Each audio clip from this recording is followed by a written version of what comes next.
Hey friends, Chirag here. Friends, ये taxation की series चल रही है। इसके अंदर मैं आप लोगों को टैक्सेशन बिल्कुल ईजीएस्ट वे में आपको एक्सप्लेन कर रहा हूँ और बिल्कुल प्रैक्टिकल चीज़ें, कोई थ्योरी नहीं है इसके अंदर, सब कुछ प्रैक्टिकल चीज़ें कि एक्चुअल में जो टैक्सेशन है वो इंडिया में काम कैसे करता है। मैं सबकी बात करता हूँ, सैलरी वाले एम्प्लॉइज़ की और बिजनेस प्रोफेशन की, सबकी। आज इस वीडियो के अंदर हम बिजनेस और प्रोफेशन की बात करने जा रहे हैं। वैसे इस सीरीज़ के पीछे 3 वीडियो और आ चुकी हैं। अगर आपने वो नहीं देखी तो आपको ये वीडियो ज़्यादा बेहतर तरीके समझ नहीं आएगी। तो आप पहले जाके आई सजेस्ट यू तो आप पहले जाके उस वीडियोस को देखो, जो पहले 3 वीडियोस हैं, जो उसका लिंक है वो डिस्क्रिप्शन के अंदर है। और आज हम इससे पहले काफ़ी चीज़ें बात कर चुके हैं कि हम इनकम टैक्स की बात कर चुके हैं। इनकम टैक्स के अंदर हम 2 हेड्स की बात कर चुके हैं। आज हम इनकम टैक्स के अंदर तीसरे हेड की बात करने जा रहे हैं। वो तीसरा हेड क्या है? Income from business and profession. तो उसके बारे में अगर आपको जानना है कि अगर आपका कोई बिजनेस है या प्रोफेशन है तो आपको उसके अपने टैक्सेशन के बारे में जानना है कि भाई मेरा टैक्स कितना लगेगा, कितना नहीं लगना चाहिए, इसमें क्या मुझे डिडक्शन मिलने वाली है, क्या सब कुछ है कि इसमें मुझे क्या बेनिफिट, कुछ कोई स्कीम है, क्योंकि यहाँ पे एक स्कीम है। तो उसके बारे में हम एक बात करने वाले हैं आज इस वीडियो के अंदर। तो इस वीडियो को बिल्कुल एंड तक देखना, पूरा देखना। और आज हम चलेंगे अपने लैपटॉप पे। चलो, तो here we are on laptop. तो फ्रेंड्स देखो यार, पहले हल्का समझ लो हम पढ़ने के वाले हैं। आज हम बात क्या करने वाले हैं? आज हम बात करने वाले हैं बिजनेस और प्रोफेशन के अंदर टैक्सेशन की, कि इनके अंदर टैक्सेशन सिस्टम काम कैसे करता है। एक बात में छोटा सा डिस्क्लेमर दे दूं कि यार इसके अंदर काफ़ी टर्म्स आएंगी जो मैं आपको क्लियर कर दूंगा, उनका बेसिक मतलब क्लियर कर दूंगा। अगर आप इस वीडियो को बोलोगे कि यार ये मतलब तो ठीक है, इसके बाद इसको करें कैसे, इसको और कैसे करें, इसको और, यार हर एक चीज़ ना, टैक्सेशन का कोई छोटा मोटा टॉपिक नहीं। मैंने आपको पहले ही बताया कि यार जो सीए करता है यार वो 5 साल लगाता है, 4 साल लगाता है, इन्होंने कितने साल लगाता है, वो जो इतना टाइम लगाता है तो यार वो पागल नहीं है कितना टाइम पढ़ रहे हैं इन चीज़ों के बारे में। ऑलराइट, तो हम एक एंटरप्रेन्योरशिप के चैनल पे हैं। इस चैनल पे हम as an entrepreneur, as a businessman या फिर एज अ प्रोफेशनल, कि यार हम कुछ भी हैं, एक नॉर्मल, हम एटलीस्ट सीए नहीं है।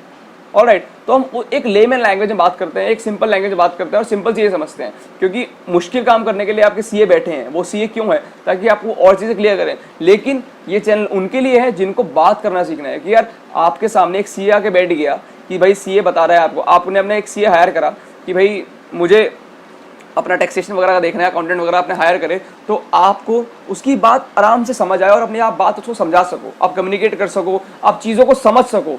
इसीलिए ये चैनल है। ऑलराइट, तो आप इसी माइंडसेट को लेके आगे बढ़ो। ऑलराइट, तो फिर इसके अंदर हम आज के बारे में बात करता हूँ मैं। इसके अंदर हम 2 चीज़ें पढ़ेंगे, बिजनेस और प्रोफेशन, इन दोनों के बारे में। सबसे पहले बिजनेस, 2 सेक्शन है देखो, बिजनेस प्रोफेशन। सबसे पहले बिजनेस के बारे में यहाँ पे देखो 7 स्टेप्स दिख रहे होंगे आपको। ये एक तरीके से 7 चीज़ें हैं, 7 स्टेप्स हैं, कुछ ही मान लो। ये 7 चीज़ें हम पढ़ेंगे जिनके बारे में, बिजनेस के बारे में।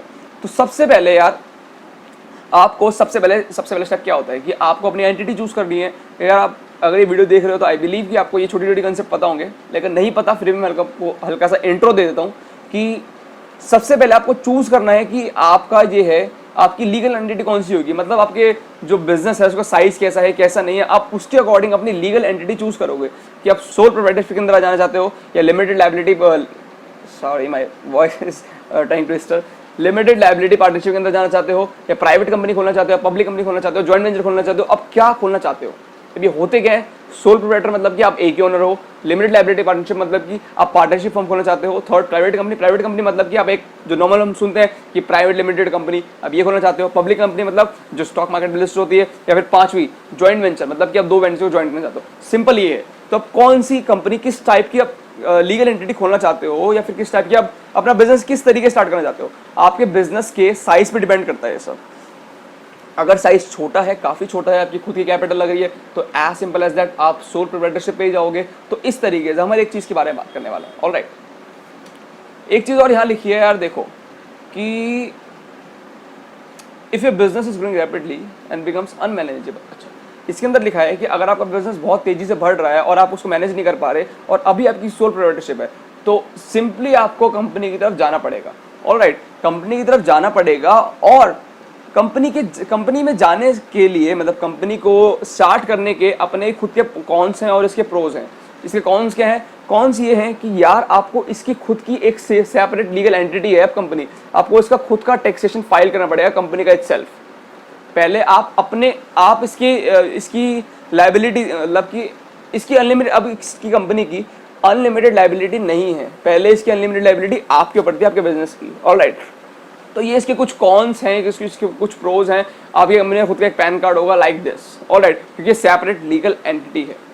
पैन आएगा, सब समझते होंगे, ऑलराइट।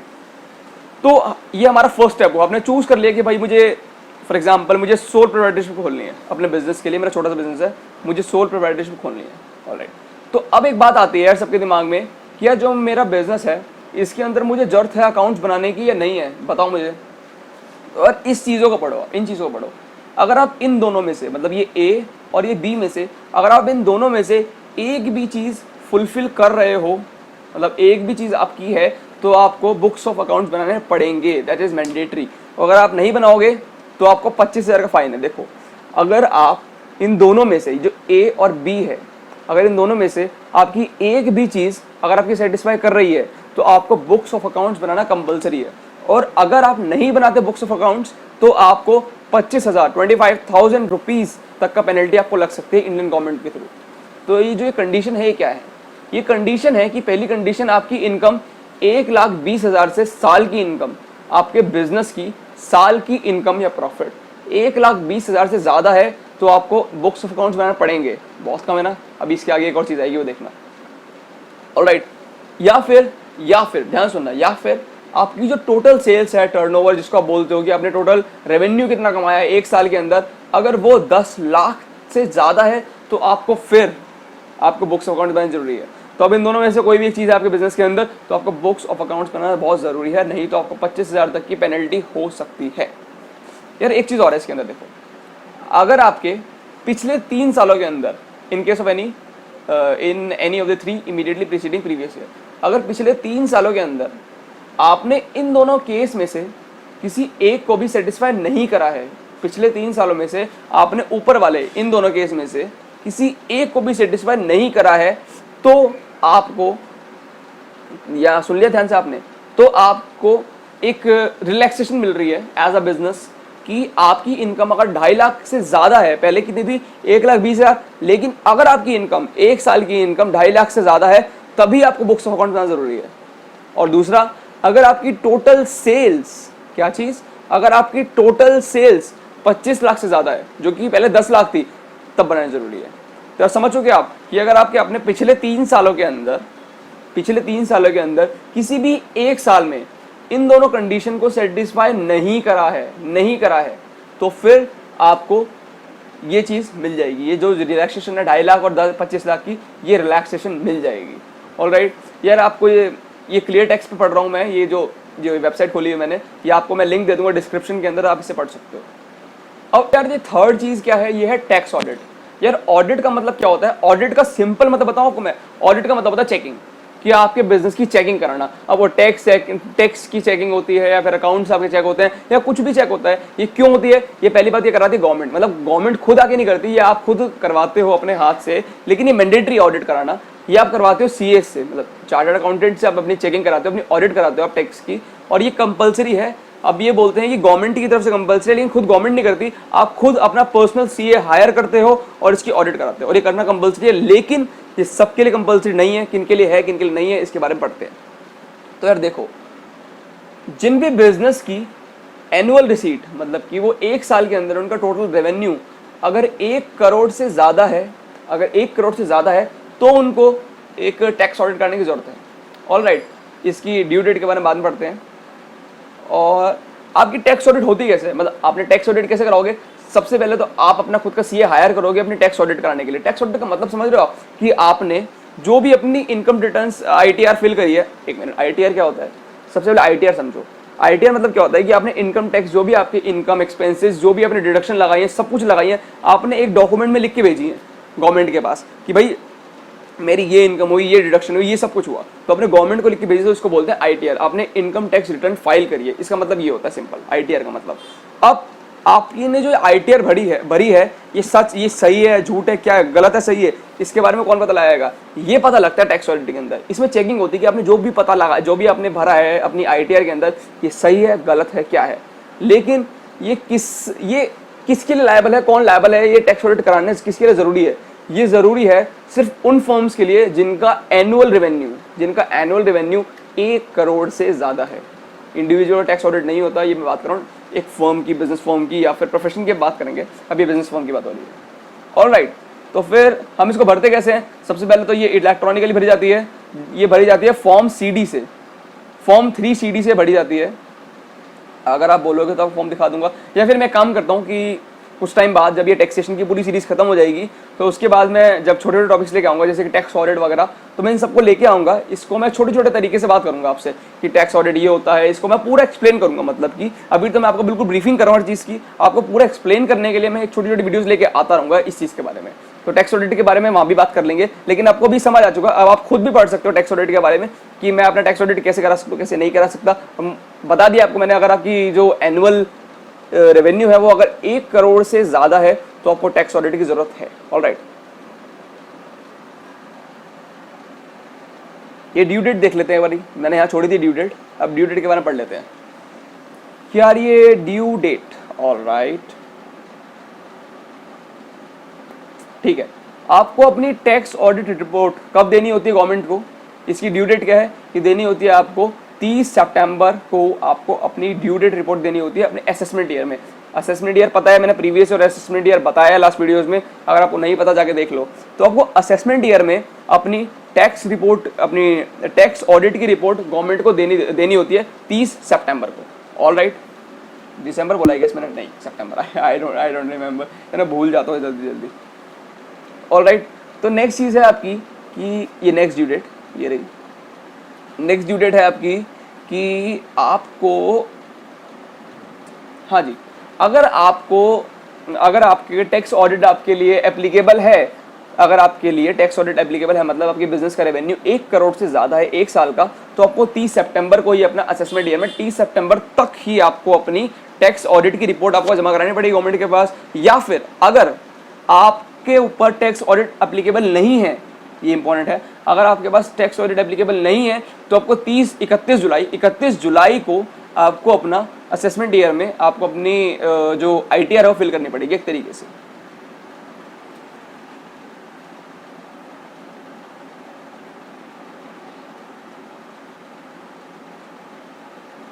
हम सुनते होंगे यार जो अकाउंटेंट्स होते हैं इनके पास जो टाइम होता है सितंबर के आसपास का, तो ये बड़ा बिजी रहता है। तो इसी वजह से रहता है क्योंकि ऑडिट वगैरह करते हैं ना, तो इसकी वजह से इनका टाइम रहता है ना कि बड़ा स्ट्रेसफुल टाइम रहता है इनके पास दिसंबर के आसपास, तो इसी वजह से रहता है। अब यदि प्रिजेम्पटिव टैक्सेशन क्या होता है, that's a good thing, I am sorry, या यार ये प्रिजेम्पटिव टैक्सेशन क्या होता है? ये एक स्कीम है। गवर्नमेंट ने क्या करा, गवर्नमेंट ने क्या सोचा कि यार ये जो टैक्सेशन है ना ये काफ़ी प्रॉब्लम कर रही है छोटे दुकानदारों को या फिर छोटे बिजनेसमैन को, ये काफ़ी प्रॉब्लम कर रही है, तो इसके लिए क्या करा जाए? तो गवर्नमेंट ने एक स्कीम लाई जिसका नाम है प्रिजेम्पटिव टैक्सेशन। इसमें है क्या, इसको आप पर्सनली, मैं रिकमेंड कर रहा हूँ आप इसको पर्सनली पढ़ना, मैं आपको फिर भी इसमें काफ़ी कुछ बता दूंगा।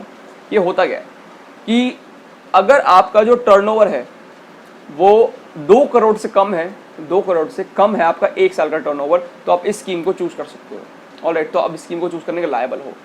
इसके अंदर क्या होता है, और एक चीज़ और है, जो अगर आपकी जो टोटल इनकम है, ये इस स्कीम में क्या होता है कि आपकी जो भी टोटल इनकम है नॉन डिजिटली, ध्यान से, नॉन डिजिटली मतलब कि आपकी कोई भी इनकम ऑनलाइन नहीं है, नॉन डिजिटली आपकी इनकम है, वो है आपकी अगर 8% है, मतलब मैं समझाता हूँ आपको क्लियरली कि अगर आपका टोटल रेवेन्यू का 8% अगर आपकी एक्चुअल इनकम है, 8% से ज़्यादा है, मतलब कि आपने अगर 10 रुपये का आपने, मैंने मानता हूँ कि 10 की जगह 100 मानते हैं, अगर आपने 100 रुपये की आपने रेवेन्यू कमाया, 100 रुपये में से अगर आप 100 का 8 रुपये प्रॉफिट कमा रहे हो या फिर 8 से ज़्यादा कमा रहे हो, तो आप इसके अंदर जा सकते हो, नहीं तो आप नहीं जा सकते। ये नॉन डिजिटली है। अगर डिजिटली मतलब ऑनलाइन के थ्रू अगर आप 100 में से 6 रुपये का प्रॉफिट कमा रहे हो तो आप इसके अंदर जा सकते हो, नहीं तो नहीं जा सकते। ध्यान रखना, अगर जाओगे तो फिर नुकसान ही होगा आपको, अगर इससे कम कमा रहे हो, सॉरी। या तो फिर इसके अंदर हम बात करते हैं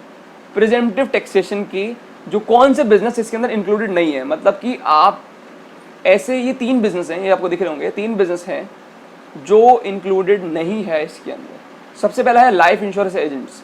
जो लाइफ इंश्योरेंस एजेंट्स होते हैं ये इनके अंदर इंक्लूड नहीं है। क्यों नहीं है? क्योंकि कमीशन बेस्ड काम होता है। ऑलराइट, या फिर यहाँ नीचे लिखा भी है कमीशन बेस्ड या कमीशन या ब्रोकरेज भी बोल रहा हूँ इसके अंदर मैं, कमीशन या ब्रोकरेज बेस्ड आपके पास कुछ भी ऐसा आपके प्रॉफिट आ रहा है तो वो इसके अंदर इंक्लूड नहीं होगा। ध्यान रखना, ये क्यों नहीं होगा बाद में बात करते हैं, अभी नेक्स्ट चीजें भी आएंगी, अदर सोर्सेज वगैरह आपको सब समझ आएगा उनके अंदर। अब running the business of flying, hiring और लीजिंग गुड्स कैरियर्स, ये क्या होता है यार? ये होता है ट्रांसपोर्टेशन। सिंपल, ये इतने 3 वर्ड्स क्यों नहीं जरूरत समझ नहीं आता, वो ट्रांसपोर्टेशन लिख दो। ये ट्रांसपोर्टेशन बिजनेस को बोलते हैं इन चीज़ों को। तो अगर आपके इन तीनों में से कोई भी बिजनेस है तो आपके ऊपर ये एप्लीकेबल नहीं है। यार आप ध्यान से देखो, ये चीज़ें तीनों चीज़ कमीशन बेस्ड लग रही है आपको लगभग, इसमें कोई गारंटीड प्रॉफिट तो नहीं है, तो कमीशन बेस्ड प्रॉफिट होता है। ऑलराइट, ये छोटा सा एग्जाम्पल, हाँ एग्जाम्पल है ये, एक बार इसको देखो, ये अच्छा है, आई गेस अच्छा ही होगा। ऑलराइट, कि भाई ललित ट्रेडर्स हैं, इनकी जो एनुअल रिसीट है वो 1.5 करोड़ रुपए है, तो मतलब कि 2 करोड़ से कम है, यहाँ पे 2 करोड़ से कम है, तो इसका मतलब ये प्रिजेम्पटिव टैक्स की स्कीम वो एक मतलब कि अपने ऊपर अप्लाई कर सकते हैं, ले सकते हैं। तो फिर ललित ट्रेडर ने क्या करा कि ऑप्ट कर ली, प्रेजेंटिव टैक्स सिस्टम की स्कीम ऑप्ट कर ली। तो इन्होंने बताया कि भाई हमने 1.5 करोड़ में से 70 लाख हमारा रेवेन्यू आया हमारी नॉन डिजिटल ट्रांजैक्शन से, मतलब कि अभी बताया है कि मतलब कि हमारी ऑनलाइन ट्रांजैक्शन नहीं है उनसे हमारा रेवेन्यू आया 70 लाख रुपए। ऑलराइट, एक साल का 80 लाख रुपए ट्रांजैक्शन इनके 80 लाख रुपए इन पर रेवेन्यू आया डिजिटल ट्रांजैक्शन से, मतलब कि जो डिजिटल ट्रांजैक्शन इनकी हुई है उससे इनके पास 80 लाख रुपए रेवेन्यू आया। तो हमसे पूछ रहे हैं कि भाई इनकम उसकी कितनी होगी इस हेड के अंदर।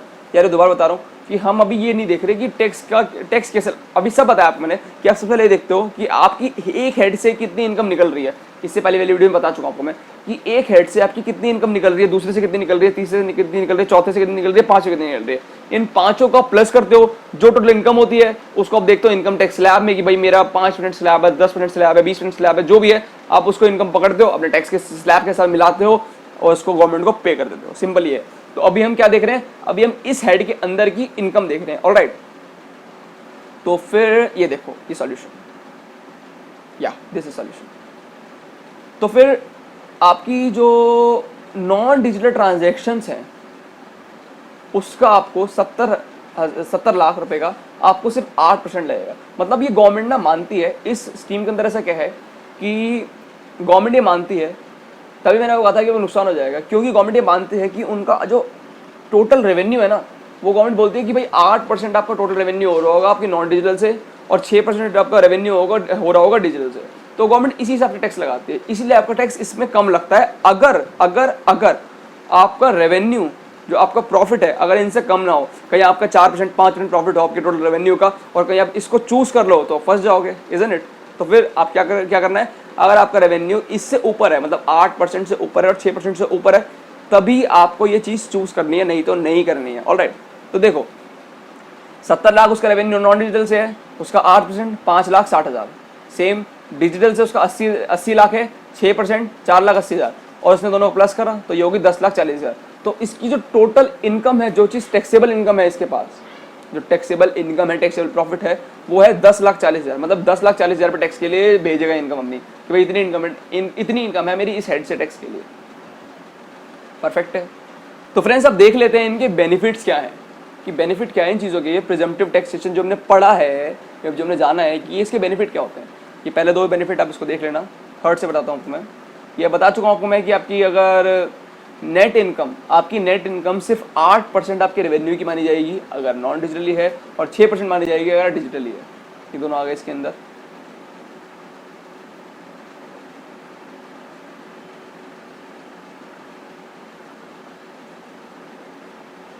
एक कंसेप्ट आपको गलत बता दिया मैंने कि मैंने नॉन डिजिटल और डिजिटल उसको बोला था कि डिजिटल मतलब कि जो आपकी इनकम ऑनलाइन आई है या फिर इनकम ऐसी आई है, इसका मतलब वो नहीं है। मेरा मतलब इसके अंदर जो मैंने गलत पढ़ लिया मैंने, इसके अंदर बस इतना है कि अगर आपकी इनकम आपको कैश रिसीव हुआ है तो आपका वो 8% रेवेन्यू माना जाएगा। अगर आपको इनकम आपकी डिजिटली मतलब बैंक अकाउंट के थ्रू रिसीव हुई है तो आपकी इनकम 6% आपकी टैक्सेबल होगी। That is it.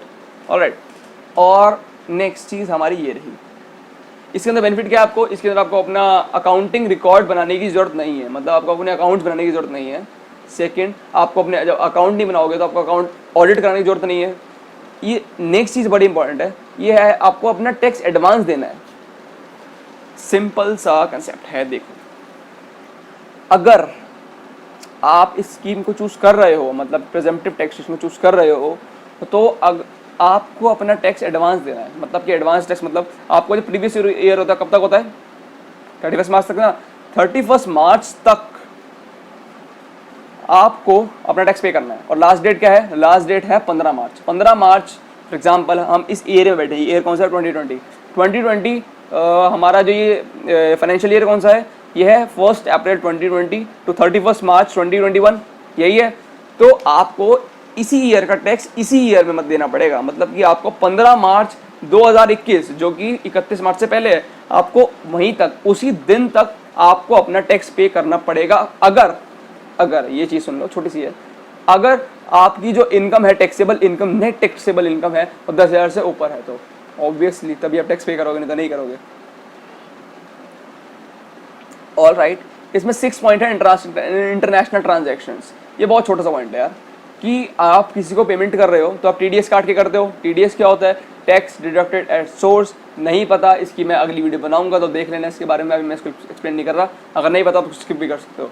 तो अगर आप टीडीएस आप जो पेमेंट करते हो तो टीडीएस काटते हो। अगर आप किसी फॉरेन क्लाइंट से डील कर रहे हो तो वो हाई चांस है वो आपको टीडीएस काट के पेमेंट कर रहा होगा, या फिर आप उसको टीडीएस काट के पेमेंट कर रहे होगे। ऑलराइट, तो हम अभी बात करते हैं कि फॉरेन क्लाइंट से आप डील कर रहे हो, उसने आपको टीडीएस काट के पेमेंट करी है। तो अब अगर आप गवर्नमेंट से अपना टैक्स क्लेम, गवर्नमेंट को अपना टैक्स की अगर आप आईटीआर फिल करोगे, एज सिंपल एज दैट, अगर आप आईटीआर फिल करोगे तो अपना टैक्स क्रेडिट कर सकते हो। मतलब आप बता सकते हो कि भाई मेरा ये टैक्स है, ये टैक्स मेरा इस जगह से आ चुका है आपको टीडीएस के पास से, तो मैं इसका टैक्स नहीं दूंगा, as simple as that. Alright, हाँ, तो ये लास्ट स्टेप क्या है, रिटर्न ऑफ इनकम। अभी बताया था आपको मैंने यार, आईटीआर, सिंपल आईटीआर बता चुका हूँ आपको मैं, आपको आईटीआर पे करना पड़ता है, एज सिंपल एज दैट। अब बात करते हैं हमारे सेकंड सेक्शन की। सेकंड सेक्शन क्या है, सेकंड सेक्शन है हमारा प्रोफेशनल्स का। अब यार ये प्रोफेशनल्स जो होते हैं इनका क्या चक्कर होता है, तो देखो यार, अगर आप इन सातों में से, जो 7 नाम है, engineering, legal, architectural professional, accountant, medical, technical, consultant, interior decorator या कुछ भी, इन सातों में से अगर आप कोई एक भी प्रोफेशन आपका है तो यहाँ पे देखो, तो आपको बुक्स ऑफ अकाउंट्स मेंटेन करना जरूरी है। अगर एक और चीज आ गई, देखो, अगर इन सातों में से आपका कोई भी प्रोफेशन है, इन सातों में से आपका कोई भी प्रोफेशन है, तो आपको बुक्स ऑफ अकाउंट्स मेंटेन करना जरूरी है। लेकिन यहाँ पे एक यार वो है कंडीशन क्या है, मैं एक बार देखता हूं। अगर पिछले 3 सालों में आपका जो एनुअल ग्रॉस रिसीट है, मतलब कि अगर आपकी एनुअल आपको रेवेन्यू हुआ है 3 सालों में से किसी भी एक साल में 1.5 लाख से ज़्यादा, तो आपको अपना अकाउंट बनाना बहुत ज़रूरी है। मतलब आपको अपना अकाउंट मेंटेन करना ज़रूरी है, अपने बिजनेस का, अपने प्रोफेशन का। ऑलराइट, नेक्स्ट चीज़ इसके अंदर है कि भाई वो तो ठीक है हम बना लेंगे अकाउंट, लेकिन हमें अकाउंट में बनाना क्या क्या है। ऑलराइट, तो ये बिजनेस के लिए भी हो जाएगी इसके अंदर, मैंने जो नहीं बताई थी वहाँ पे, तो यहाँ पे लिखा है क्योंकि कि आपको कैश बुक बनानी बहुत ज़रूरी है। कैश बुक मतलब नॉर्मल जनरल बोल सकते हो, मतलब कैश बुक मतलब आप यार अकाउंट में पढ़ते हो 12th क्लास के अंदर, कैश बुक कैसी होती है, ऑलराइट। नेक्स्ट चीज़ आपको जर्नल बनाना जरूरी है। जर्नल क्या होता है कि आप इंटरेस्ट रिकॉर्ड करते हो। लेजर बनाना जरूरी है आपको, कि आपकी जो भी जर्नल की चीज़ें जाती हैं, यार मैं हर चीज़ नहीं बता रहा इसके अंदर आप। और आपको अपने बिल्स की फोटोकॉपी, रिसीट की फोटोकॉपी देनी है। अगर देखो यहाँ पे लिखा है कि अगर आपको अपने बिल्स की और रिसीट की फोटोकॉपीज देनी है, अगर वो 25 रुपये से ज़्यादा का बिल है एक, उसकी मतलब 25 रुपये से ज़्यादा के बिल की आपको फोटोकॉपी और इसकी चीज़ें देनी है। Lastly you have to maintain the original bills receive more than 50। अच्छा, आपको ओरिजिनल बिल उन चीज़ों के देने हैं जिनकी वर्थ, जिस बिल की वर्थ 50 रुपये से ज़्यादा है। ऑलराइट, और यहाँ पे एक और चीज़ है, अगर आप मेडिकल प्रोफेशनल में हो तो आपको 2 और चीज़ और देनी है कि डेली के register with daily fees receive. अच्छा, आपको पेशेंट के बारे में कितनी फीस रिसीव हुई है, क्या सर्विस प्रोवाइड करी है, डेट ऑफ रिसीट, ये सब कुछ देना है पेशेंट के बारे में। और नेक्स्ट चीज़ आपको स्टॉक डिटेल्स ऑफ मेडिसिन। अच्छा, जो भी आपकी मेडिसिन यूज़ हुई है उनकी कंजम्पशन डिटेल्स आपको देनी है अपने इसके अंदर, अपने बुक्स ऑफ अकाउंट्स के अंदर। ये प्रोफेशन की बात हो रही है मेडिकल चीज़ों की। नेक्स्ट चीज़ है आपकी इसके अंदर टैक्सेबल इनकम कैसी होगी। यार ये बहुत ईजी है, taxable income same to same वैसा ही है। ये देखो यहाँ पे मैं इसको पढ़ूँ नहीं पढ़ते हैं, इसका हम एग्जाम्पल देख लेंगे एक बार कि अगर आप एक इंटीरियर डिज़ाइनर हो, इसमें एक इंटीरियर डिज़ाइनर है अर्चना जी, एक इंटीरियर डिज़ाइनर है, उन्होंने 15 लाख रुपए का जो है वो रेवेन्यू अर्न करा है, ऑल राइट। तो फिर उनका जो टोटल, उनका जो क्या बोलते हैं उसको, टोटल उनका टैक्स कितना आएगा, या फिर टोटल उनकी इनकम कितनी होगी जो टैक्सेबल होगी, तो देखते हैं। तो उनको 15 लाख रिसीव हुए, उसके बाद उन्होंने ये एक्सपेंसेस हैं उन्होंने एक्सपेंसेस कितने करे, 25,000 यहाँ करे, 3 लाख यहाँ करे, ये करे, ये करे, करे, तो उनकी नेट इनकम होगी 8 लाख, यस हाँ 8,51,000 उनकी इनकम हो गई। तो ये सिंपल सी बात है यार, अपने टोटल रेवेन्यू में से एक्सपेंसेस घटा दो, इनकम आ जाएगी, इससे आसान क्या हो सकता है यार। इसके बाद वो सिंपल अपनी आईटीआर फिल कर सकती है, लेकिन यहाँ पे एक और कंसेप्ट होगा डिडक्शन का, तो यार वो आप डिडक्शन ले लो, या फिर देखो यहाँ पे एक चीज़ मैं अभी बताता हूँ इस चीज़ के बारे में, लेकिन अभी आप ये देखो, बात थोड़ी खराब हो गई अब देखो, अब applicability of tax audit. Tax audit के अंदर आपको अगर एक सेकंड, आपको टैक्स ऑडिट करने की जरूरत कब है, आपको टैक्स ऑडिट कराने की जरूरत तब है जब आपका जो एनुअल रेवेन्यू है, आपकी जो फर्म का एनुअल रेवेन्यू है वो अगर 25 लाख से ऊपर हो तो आपको टैक्स ऑडिट कराने की जरूरत है, ऑल राइट। और अगर आप टैक्स ऑडिट नहीं कराते हो, अगर आपका बनता है, अगर आपका मैंडेटरी बनता है, अगर आपकी जो रेवेन्यू है वो 25 लाख से ऊपर है और आपने टैक्स ऑडिट नहीं कराया है, तो आपको पेनल्टी लगेगी। पेनल्टी क्या लगेगी, आपका 0.5% ऑफ योर टोटल रेवेन्यू, या फिर 1.5 लाख रुपए, जो भी कम होगा वो आपको उन दोनों में से देना पड़ेगा एज अ पेनल्टी, ठीक है। यहाँ पे प्रिजम्पटिव टैक्सेशन, जो हम उसने बात कर रहा था ना आपको कि यार या तो हम अपने डिडक्शन ले लें या फिर हम अपना प्रिजम्पटिव टैक्सेशन चीज़ ले लें। एक चीज़ मैं बता देता हूँ दोबारा कि आप जो भी अपना स्कीम चुनने वाले हो, यार आप दोनों में से एक चीज़ चुन सकते हो, या तो आप डिडक्शंस ले सकते हो कि भाई मेरी इनकम ये है, मुझे यहाँ डिडक्शन चाहिए, यहाँ डिडक्शन चाहिए। डिडक्शन समझते हो ना आप कि यार मेरा एक्सपेंसेस यहाँ लगे, मुझे इसका डिडक्शन चाहिए, यार मेरी इनकम में से ये कुछ हुआ था, मुझे इसका डिडक्शन चाहिए। या तो डिडक्शंस ले लो या फिर आप प्रिजम्पटिव टैक्सेशन ले लो।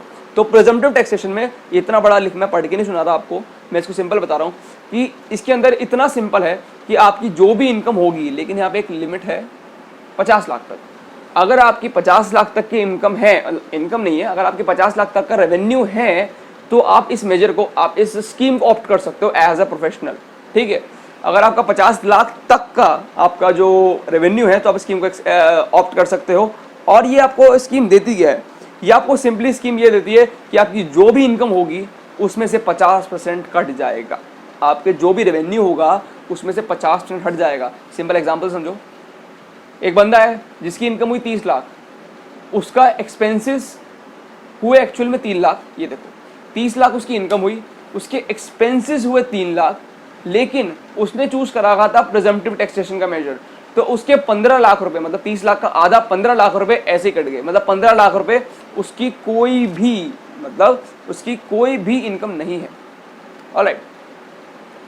तो फिर टैक्स लायबिलिटी, या हाँ, तो उसकी 15 लाख रुपए तक की कोई भी इनकम नहीं है गवर्नमेंट के अकॉर्डिंग। उसको गवर्नमेंट ने रिबेट दे दिया, फिर गवर्नमेंट ने उसको एक रिबेट दे दिया, rebate is a good word, rebate दे दिया 15 लाख रुपए तक का। तो 15 लाख रुपए उसकी टैक्सेबल इनकम हो गई और उसके हिसाब से उसका टैक्स निकाल दिया, जो भी उसका जो जिस कैटेगरी में वो आ रहा होगा उस पर्टिकुलर चीज़ होगा उसका टैक्स निकल गया, ठीक है।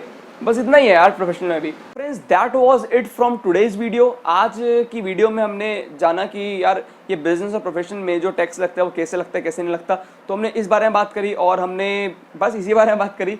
आज हमने तीसरा हेड देख लिया यार, इनकम टैक्स का तीसरा हेड देख लिया, और नेक्स्ट वीडियो में आई गेस मैं फोर्थ हेड ही लाऊंगा या फिर कुछ और, लेट्स सी हम नेक्स्ट वीडियो में क्या लाते हैं। लेकिन आज की वीडियो में इतना ही। अब 4 वीडियो हो चुकी हैं मेरे ख्याल से, 5, 7, 8 ज़्यादा बोल दिया, 5-7 वीडियोस के अंदर आई गेस पूरे टैक्सेशन खत्म हो जाएगा। क्योंकि पता है जो इनकम टैक्स है ना वो काफ़ी बड़ा कंसेप्ट है, उसके बाद काफ़ी कुछ आसान है। हाँ एक बात और, अगर आपने लास्ट वीडियो नहीं देखी तो जाके देख लो, क्योंकि उसके अंदर मैंने प्रॉपर्टी टैक्स का कंसेप्ट भी क्लियर करा है हाउस प्रॉपर्टी के साथ साथ। And that was it from today's video and bye bye.